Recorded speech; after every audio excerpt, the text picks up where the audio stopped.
विष्णुः एकादशी गीता तुलसी विप्रधेनवः असारे दुर्ग संसारे शतपदी मुक्तिदायिनी। अर्थात भगवान श्री हरि विष्णु जी का पूजन करना, एकादशी का व्रत रखना, गीता जी का पाठ करना, तुलसी जी का पूजन करना एवं दर्शन करना, ब्राह्मणों की सेवा करना, दान करना, भोजन कराना, गौ माता की रक्षा व सेवा करना, यह 6 कार्य इस कठिन संसार सागर को पार कराने हेतु मुक्तिदायक बताए गए हैं। पूरे वर्ष में 24 एकादशी आती है, लेकिन जिस साल अधिक मास या पुरुषोत्तम मास आता है उस साल 2 एकादशी अधिक यानी कुल मिलाकर 26 एकादशी आती है। प्रत्येक महीने में 2 बार, एक कृष्ण पक्ष और दूसरी शुक्ल पक्ष। बंधुओं, दोनों ही एकादशियों का भिन्न भिन्न महत्व हमारे पुराणों एवं धर्म ग्रंथों में बताया गया है। एकादशी का व्रत भगवान श्री लक्ष्मी नारायण जी का परम प्रिय व्रत है।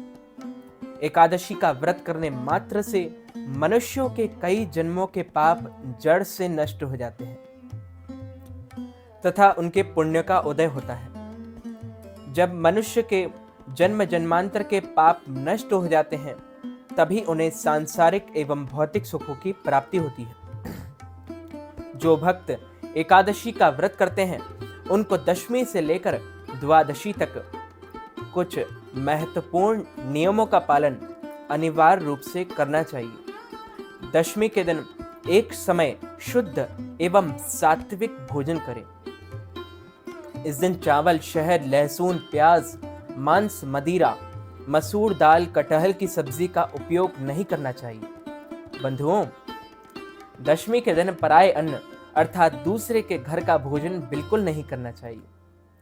इस दिन ब्रह्मचर्य व्रत का पालन करना चाहिए। एकादशी के दिन सुबह जल्दी उठकर स्नान करके पूजा अर्चना कर एकादशी व्रत का संकल्प धारण करें।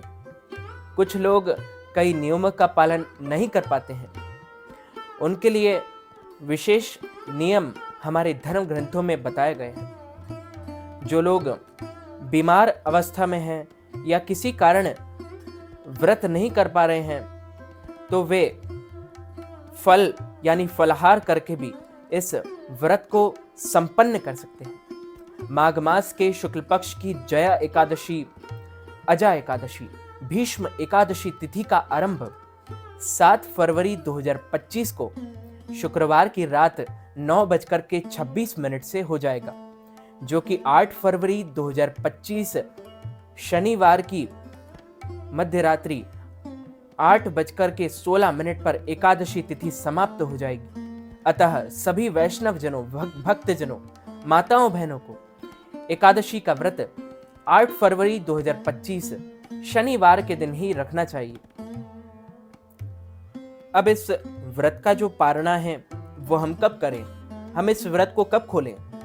कुछ वैष्णवों भक्त जनों के मन में ये सवाल जरूर आता होगा, तो मैं आपको बता देता हूं कि 9 फरवरी 2025 रविवार की सुबह 7 बजे से लेकर 9 बजे तक आपको कर लेना चाहिए। जय जय श्री राधा रमण, जय जय नवल किशोर, जय गोपी चित चोर प्रभु, जय जय माखन चोर। धन यौवन एक दिन उड़ जाएंगे जैसे उड़े कपूर, मन मूर्ख तू राम भज, क्यों चाटे जग धूल, क्यों चाटे जग धूल। मात मेरी श्री राधिका, पिता मेरे घनश्याम, इन दोनों के चरणन में मेरा बारंबार प्रणाम, मेरा बारंबार प्रणाम।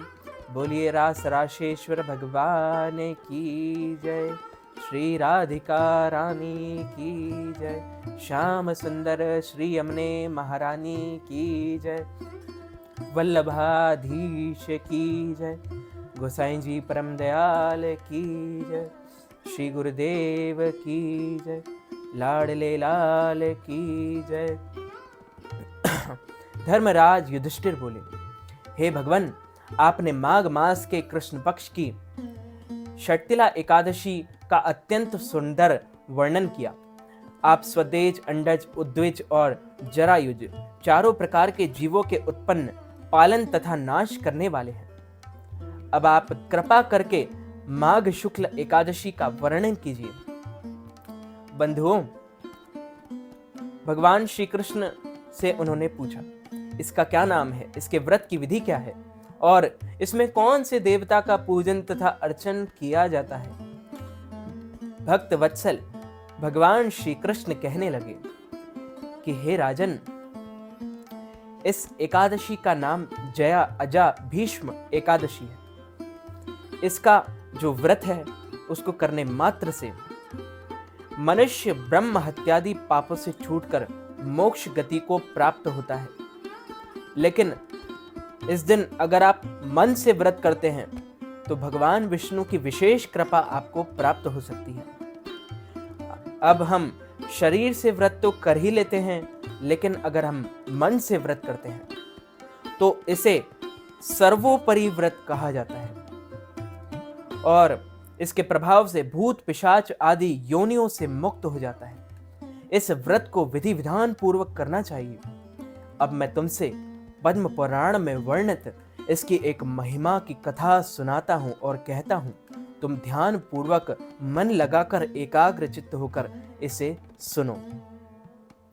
देवराज इंद्र स्वर्ग में राज करते थे और अन्य सब देवगण सुखपूर्वक स्वर्ग में रहते थे। एक समय इंद्र अपनी इच्छा अनुसार नंदन वन में अप्सराओं के साथ विहार कर रहे थे और गंधर्व गान कर रहे थे। उन गंधर्वों में प्रसिद्ध पुष्पदंत तथा उसकी कन्या पुष्पवती और चित्रसेन तथा उसकी स्त्री मालिनी भी उपस्थित थे। साथ ही मालिनी का पुत्र पुष्पवान और उसका पुत्र माल्यवान भी उपस्थित थे।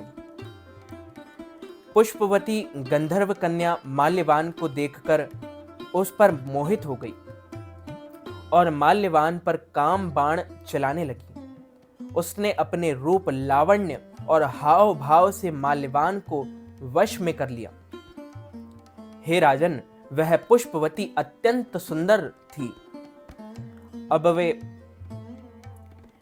इंद्र को प्रसन्न करने के लिए गान करने लगे, परंतु परस्पर मोहित हो जाने के कारण उनका चित्त भ्रमित हो गया था। इसके ठीक प्रकार ना गाने तथा स्वर ताल ठीक नहीं होने से इंद्र इनके प्रेम से और प्रेम को समझ गया और उन्होंने इसमें अपना अपमान समझकर उसको श्राप दे दिया। इंद्र ने कहा, हे मूर्खो, तुमने मेरी आज्ञा का उल्लंघन किया है, इसलिए तुम्हारा धिक्कार है। अब तुम दोनों स्त्री पुरुष के रूप में मृत्युलोक में जाकर पिशाच रूप धारण करो और अपने कर्म का फल भोगो। इंद्र का ऐसा श्राप सुनकर वे अत्यंत दुखी हुए और हिमालय पर्वत पर दुख पूर्वक अपना जीवन व्यतीत करने लगे। उन्हें गंध, रस तथा स्पर्श आदि का कुछ भी ज्ञान नहीं था। वहां उनको महान दुख मिल रहे थे। उन्हें एक क्षण के लिए भी निद्रा नहीं आती थी। उस जगह अत्यंत शीत था, इससे उनके रोंगटे खड़े रहते और मारे शीत के दांत बजते रहते। एक दिन पिशाच ने अपनी स्त्री से कहा कि पिछले जन्म में हमने ऐसे कौन से पाप कर्म किए थे जिससे हमको इस दुखदाई पिशाच योनि प्राप्त हुई। इस पिशाच योनि से तो नरक के दुख सहना ही उत्तम है। अतः हमें अब किसी प्रकार का पाप नहीं करना चाहिए। इस प्रकार विचार करते हुए वे अपने दिन व्यतीत कर रहे थे। दैव योग से तभी माघ मास में शुक्ल पक्ष की जया नामक एकादशी आई। उस दिन उन्होंने कुछ भी भोजन नहीं पाया और ना कोई पाप कर्म ही किया, केवल फल फूल खाकर ही दिन को व्यतीत किया और सायंकाल के समय महान दुख से पीपल के वृक्ष के नीचे बैठ गए। उस समय सूर्य भगवान अस्त हो रहे थे। उस रात को अत्यंत ठंड थी। इस कारण वे दोनों शीत के मारे अत्यंत दुखित होकर मृतक के समान आपस में चिपटे हुए पड़े रहे। उस रात्रि को उनको निद्रा भी नहीं आई। हे राजन, जया एकादशी के उपवास और रात्रि के जागरण से दूसरे दिन प्रभात होते ही उनकी पिशाच योनि छूट गई। अत्यंत सुंदर गंधर्व और अप्सरा की देह धारण कर सुंदर वस्त्र आभूषणों से अलंकृत होकर उन्होंने स्वर्ग लोक को प्रस्थान किया।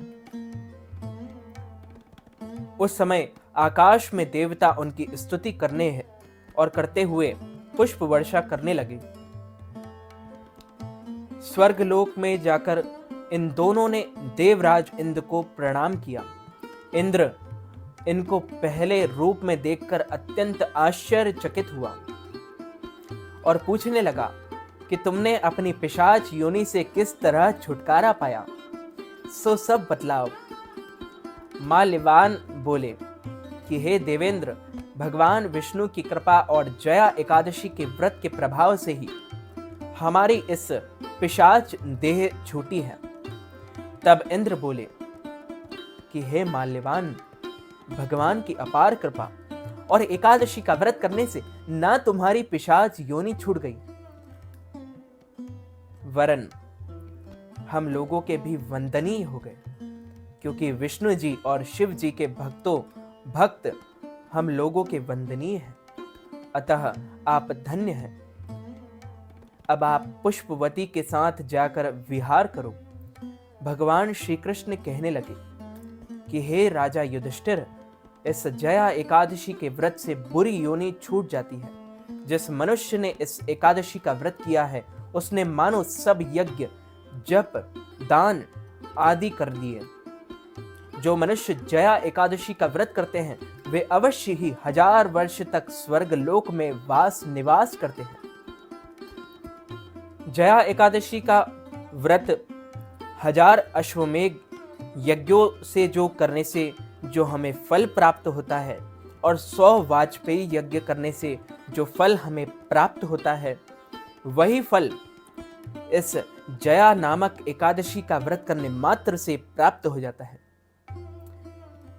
बंधुओं, इस एकादशी का व्रत आपको 8 फरवरी 2025 को रखना है और ध्यान रहे कि आप मन से इस व्रत को अवश्य करें, खूब नाम जप करें, भगवान का भजन कीर्तन करें और इस दिन अच्छे कर्म, पुण्य कर्म ही आपको करना चाहिए, क्योंकि भगवान तो भोले हैं, भगवान दयालु है, भगवान भक्त वत्सल है, भगवान हमारे इष्ट हैं, भगवान हमारे देवता हैं, भगवान कृपा निधान है।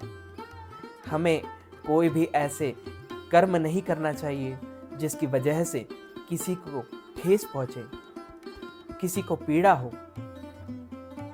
और हमें ऐसी कोई भी वाणी का उपयोग नहीं करना चाहिए जिससे किसी की मर्यादा को ठेस पहुंचे या किसी को बुरा लगे। तो मित्रों, भक्तजनों, माताओं, बहनों, इस एकादशी के निमित्त यदि आप ब्राह्मणों को फलाहार करवाना चाहते हैं, अन्नदान, वस्त्रदान, गौदान, तिलदान अथवा जया एकादशी के व्रत के पारणा के निमित्त हमें कोई भी दान दक्षिणा प्रदान करना चाहते हैं, तो आप हमारे गूगल पे, फोन पे, पेटीएम स्क्रीन पर दिख रहे कोई भी QR कोड कर स्कैन करके इस जया एकादशी का संपूर्ण पुण्य लाभ प्राप्त कर सकते हैं। बोलिए श्री लक्ष्मी नारायण भगवान की जय। और स्क्रीन पर दिख रहे आप इंस्टाग्राम ID पर भी हमें फॉलो कर सकते हैं। और अधिक जानकारी के लिए आप हमारे चैनल को सब्सक्राइब करके बेल आइकन को भी ऑन कर लीजिए। मैं मिलता हूं आपको किसी और नई वीडियो के साथ। तब तक के लिए सादर जय श्री कृष्ण, सादर धन्यवाद।